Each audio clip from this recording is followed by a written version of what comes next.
안녕하십니까. 고용노동부 근로감독관 심원영입니다. 저희 고용노동부에서는 사업장에서 스스로 노동관계법을 잘 지키고 있는지 준수하는 방법과 이와 연관된 주요 노동관계법에 대해 안내해드리는 시간을 갖도록 하겠습니다. 사업 운영으로 바쁘시겠지만 여러분의 귀중한 시간을 알차게 활용할 수 있도록 저도 최선을 다하겠습니다. 먼저 노동관계법 준수 자가진단표 책자를 보시겠습니다. 이 자가진단표를 중심으로 근로기준법 등 노동관계의 주요 법령에 대한 내용을 설명드리겠습니다. 이 노동관계법 준수 자가진단표 책자는 고용노동부 홈페이지에서 확인하실 수 있습니다. 표를 보시면 먼저 왼쪽 줄에 법조항이 있고 오른쪽으로 가면 차례로 진단사항 및 방법, 진단 결과 이렇게 세 가지 내용이 있습니다. 사업장에서 보시기에 진단사항대로 지금 이행하고 계시면 결과의 준수 체크, 아니시면 미준수 체크해 주시면 됩니다. 제가 진단사항에 대한 전반적인 설명을 진행하면서 오른쪽 화면에 자가진단표 서식을 보여드릴 텐데요. 설명 들으시면서 해당 내용에 바로바로 체크해 나가시면 됩니다. 혹시 지금 미준수 부분에 체크한다고 저희가 바로 적발해서 조치하는 것은 아니니까 염려 마시고요. 이번 기회로 진단표의 내용을 알고 가셔서 지금부터라도 준수 체크할 수 있게 되면 바로 이 교육 목표가 달성되는 겁니다. 그럼 항목별로 설명 시작하겠습니다. 첫 번째, 근로계약서 관련입니다. 이 근로계약서라는 것은 사업주 여러분이나 인사노무 담당분들도 개념이나 의미는 잘 아실 거라 봅니다. 일상생활에서 개인적으로도 계약서 작성이라는 게 종종 이루어지고 있고 저희도 서면 근로계약 준수를 여러 번 강조한 적이 있어 사업주들께서도 인식은 다 하시고 있는 것으로 압니다. 다만 계약서라는 것이 법률 용어도 있고 해서 작성하는 것부터 막막하실 것이란 생각이 듭니다. 저희 고용노동부에서 홈페이지에 표준 근로계약서를 게시해 놓고 있습니다. 거기에는 법정 요구 항목이 모두 들어 있으니까 그 양식을 활용하여 작성하셔도 좋을 것 같습니다. 다시 본론으로 돌아오면 초심자의 경우는 표준 근로계약서를 활용하신다는 전제로 말씀드립니다.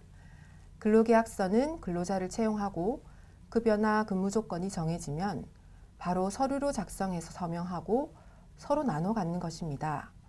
작성하실 때 필수 항목은 일단 급여 조건 관련된 것이 있어야 하고요. 근무 시간, 휴일과 휴가, 그리고 계약직의 경우에는 계약 기간과 업무 장소, 그리고 업무 내용도 의무적입니다. 다음은 해고 서면 통지에 관한 사항입니다. 흔히들 해고수당이라고 하는 사항을 알고 계실 텐데 근로자를 해고할 때 그 해고가 정당한지 부당한지 여부를 떠나 해고일로부터 30일 이전에 서면으로 해고를 예고하거나 예고하지 않은 경우 30분 이상의 통상임금을 지급해야 할 의무가 생깁니다. 이러한 해고 서면 통지가 없이 구두 해고만 한다면 그 자체로 위법한 해고가 될 수 있습니다. 다음 항목은 서류 보존에 관한 사항입니다. 노동관계법도 그렇고 법정 분쟁이라는 것들이 사실은 과거에 발생한 일에 대하여 서류가 주요 증거가 되어 옳고 그름을 따지는 것들입니다. 근데 이런 서류 보존이 제대로 되지 않으면 근로자뿐만 아니라 사업주 여러분 또한 억울한 상황이 발생하게 될지도 모릅니다. 이번에는 그 서류 보존에 관하여 설명드립니다. 법에는 근로계약에 관한 서류를 3년간 보존하게끔 되어 있습니다. 근로계약에 관한 서류라면 앞서 말씀드린 근로계약서가 일단 핵심이겠고 그 외에 근로자에 대한 주요 인적사항 등을 정리한 근로자 명부, 임금의 지급 내역을 정리한 임금대장, 그 외에 근태자료와 같은 임금 계산의 기초 서류, 근로시간에 관한 근로자 대표와의 서면 합의 등을 들 수 있겠습니다. 여기서 근로자 대표라는 것은 근로자 가반수를 대표하는 사람으로 동료 근로자를 통해서 따로 선출되어 지정된 근로자를 말합니다. 이러한 서류 중에서도 임금이라는 것이 아무래도 가장 중요한 부분이니 임금 대장에 대해서는 별도로 법에서 상세히 작성할 것을 정해 놓았는데 작성할 항목으로는 성명, 생년월일 등 근로자 특정 정보, 고용일, 임금 계산의 기초사항, 근로일, 근로시간, 기본급 및 수당과 공제 항목 등을 일일이 작성하게끔 의무화되어 있습니다. 여기에 추가로 이 임금 대장의 내용을 근거로 근로자 개개인에게 임금 명세서를 교부하도록 되어 있습니다. 임금 명세서라는 것은 2021년부터 법정 의무화된 사항입니다. 근로자에게 매달 급여일에 급여 총액과 각 항목, 공제 내역, 그리고 초과 근로 발생 시 그 시간까지 작성하고 개인에게 교부하시면 되며 예시 자료는 옆에 화면을 참고하시기 바랍니다. 다음은 최저임금입니다. 2023년도 최저임금 고시액은 9,620원입니다. 이 금액은 모든 근로자가 사업주로부터 받아야 할 최소한의 시간급 임금을 말하는 것으로 대부분의 사업주께서는 잘 아실 거라 봅니다. 전 지역 전 사업장에서 반드시 지켜야 할 항목이므로 정기 근로감독 시 적발되면 확인 즉시 지급 조치해야 하고 다른 사항들보다도 엄히 다루어질 수 있으므로 꼭 준수해 주시기 바랍니다. 다음 항목은 임금 등 금품 지급입니다. 노동관계에서 가장 중요한 요소가 바로 임금 관련인데요. 그만큼 이것을 법과 근로계약에 맞춰 하시고 계신지에 관한 감독이 저희 근로감독관의 주된 업무이기도 합니다. 일단 내용을 보시면 퇴직한 근로자에게는 퇴직일로부터 10살 이내에 임금 등 일체의 금품을 지급해야 합니다. 일체의 금품이란 보상금, 퇴직금 등 사장님들에게 사전에 지급 의무가 있던 모든 금전이라 보면 됩니다. 또한 임금은 통화, 즉 돈으로 근로자 본인에게 직접 약속된 정기급여일에 전액 지급해야 하는 의무가 있습니다. 원칙적으로 대리 지급은 안 되고 한 달 단위를 초과하여 정기 지급되는 상여나 연차 수당 같은 것도 정해진 날이 따로 있으면 맞춰서 지급해야 합니다. 그리고 특수한 조항으로 도급계약을 맺어 사업을 운영하는 경우 하청 근로자의 임금 지급에 문제가 생겼을 때 원청 잘못으로 하청 사업주가 임금 지급을 못한 것이라면 원청도 연대 책임을 지게 되어 있는 것 또한 알고 계셔야 합니다. 또 하나 중요한 부분은 휴업수당이 있습니다. 사업주 기책 사유로 휴업을 하게 되는 경우 평균 임금의 70% 이상을 휴업수당으로 지급해야 할 의무가 있습니다. 여기서 평균 임금이란 사유 발생일 이전 3개월간의 임금 총액을 3개월의 일수로 나눈 금액을 말하고 보통 퇴직금 지급의 기준액으로 잘 알려져 있을 겁니다.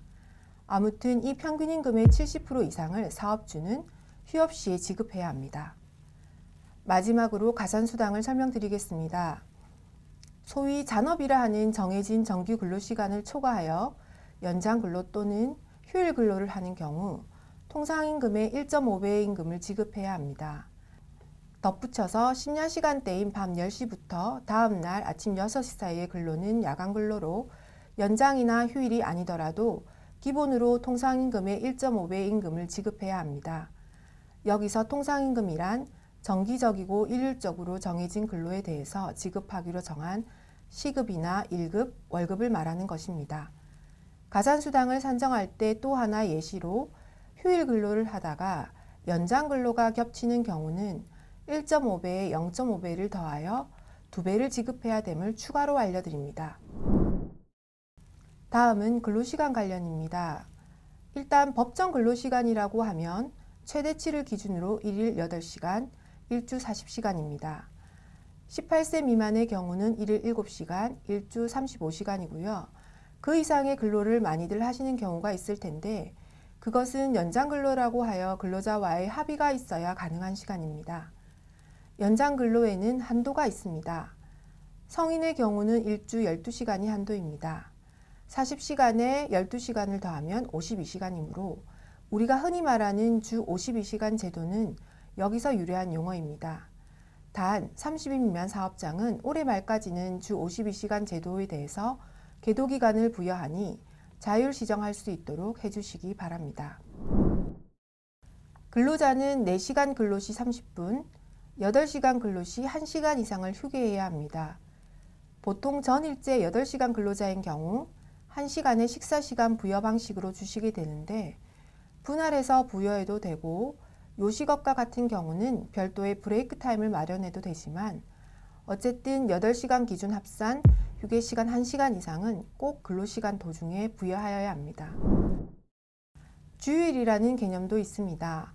일주 동안 정해진 근로일을 만근하면 1일은 유급으로 추가 지급하는 방식인데 보통 월급제는 월급에 포함하여 지급하기에 주휴수당이라는 부분이 따로 드러나지 않지만 시급제나 1급제의 경우에는 그 주에 만근을 하였다면 휴일에 쉬더라도 1일치 추가 1급을 지급해야 한다는 것을 명심하시기 바랍니다.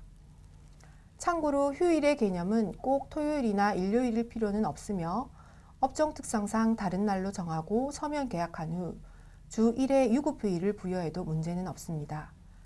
추가로 최근 개정된 법 제도 중에 관공서 공휴일 및 대체 공휴일 전부가 유급휴일로 적용되는 내용이 있습니다.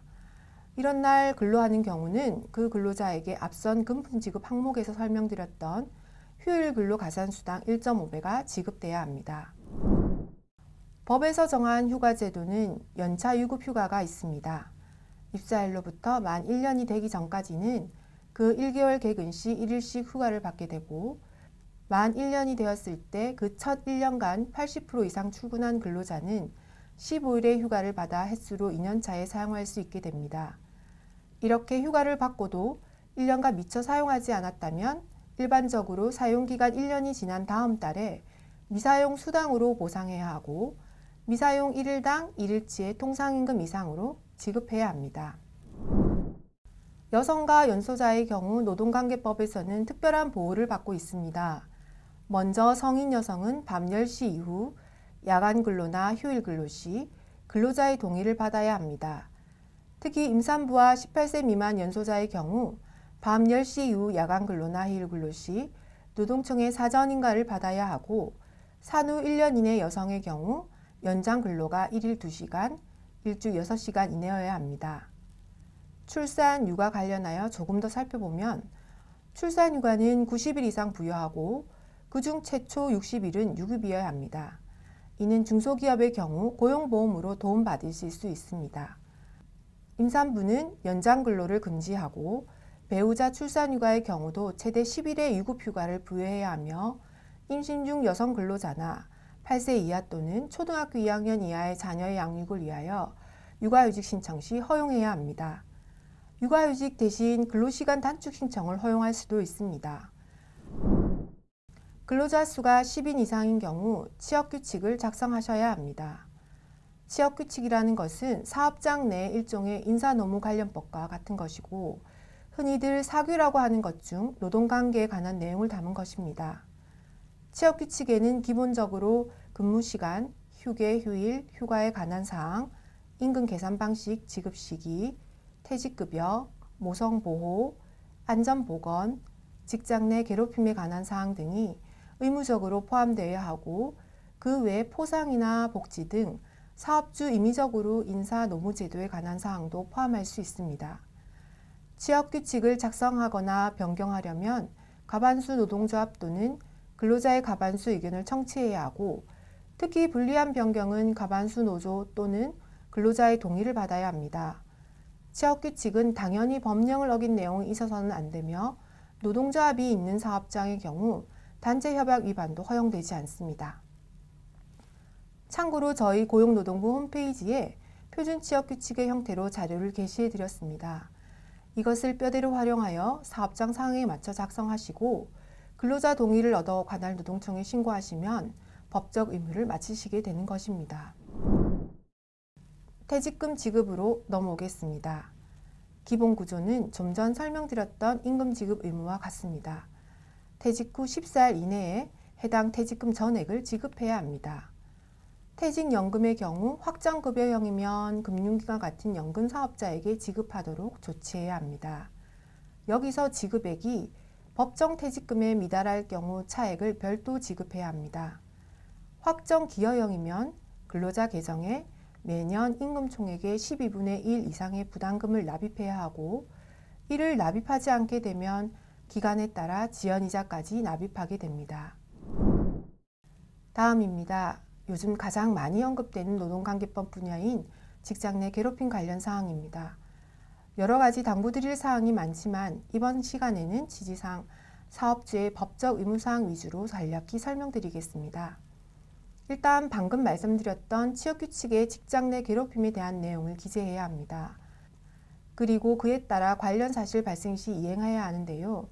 일단 직장 내 괴롭힘에 대한 내부 신고가 있을 경우 사업주는 지체 없이 조사에 착수해야 하고 피해자 보호를 위한 적절한 조치를 해야 합니다. 여기서 적절한 조치란 예를 들면 피해자와 가해자의 분리, 피해자에 대한 휴가 조치나 심리적 안정 조치 등 여러 가지가 있겠고요. 특히나 이러한 노력 의무와 함께 사업주는 피해자에게 피해 신고를 이유로 불리한 처우를 해서는 안 되고 사건 조사 과정에서 피해자가 원치 않는 사실 누설도 해서는 안 된다는 것을 유의하셔야 합니다. 직장 내 성희롱 예방에 관한 사항입니다.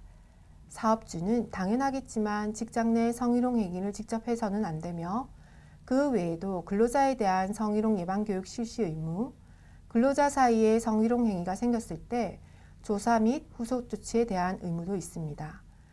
참고로 예방 교육은 전문가를 통한 집체 교육이나 사이버 교육 또는 자체 시청각 교육 등 어느 것을 하셔도 됩니다. 소속 근로자 중 소위 정규직 근로자 외에도 비정규직 근로자가 계실 수도 있습니다. 법적으로는 계약직 근로자 중 기간을 정한 계약직을 기간제 근로자라 하고 외주업체 소속으로서 근로자 파견 계약을 맺고 우리 회사 일을 하는 경우 파견 근로자라고 하며 여기에 일반적인 시간보다 적은 시간을 근로하는 단시간 근로자를 보태서 이 세 가지 유형을 법률상의 비정규직 근로자라고 정의합니다. 이런 비정규직 근로자 중에서 하고 있는 일의 난이도, 빈도, 역할, 시기와 장소 등 비교했을 때 정규직 근로자와 같거나 비슷한 수준의 일을 하고 있으면서도 임금이나 상여금, 복리후생비 등에서 합리적 이유 없이 정규직 근로자와 동등한 대우를 받고 있지 않다면 이를 차별적 처우로 간주할 수 있습니다. 정규 무기계약 근로자와 기간제 근로자 사이 또는 정규 풀타임 근로자와 단시간 근로자 사이, 정규 직영 근로자와 파견 근로자 사이에 차별적 처우가 인정된다면 이를 동등하게 대우해야 할 법적 의무가 생기게 됩니다. 이런 합리적인 이유 없는 차별 처우가 일어나지 않도록 예방하는 노력이 모두에게 필요할 것입니다. 근로자 수가 30인 이상인 경우 사업장에서는 노사협의회를 설치하셔야 합니다. 사용자위원과 근로자위원 각 3인 이상으로 구성하고 3개월마다 정기 노사협의회를 개최해야 합니다. 또한 30인 이상의 사업장에서는 고충 처리위원을 두어 근로자의 고충을 처리하도록 노력해야 합니다.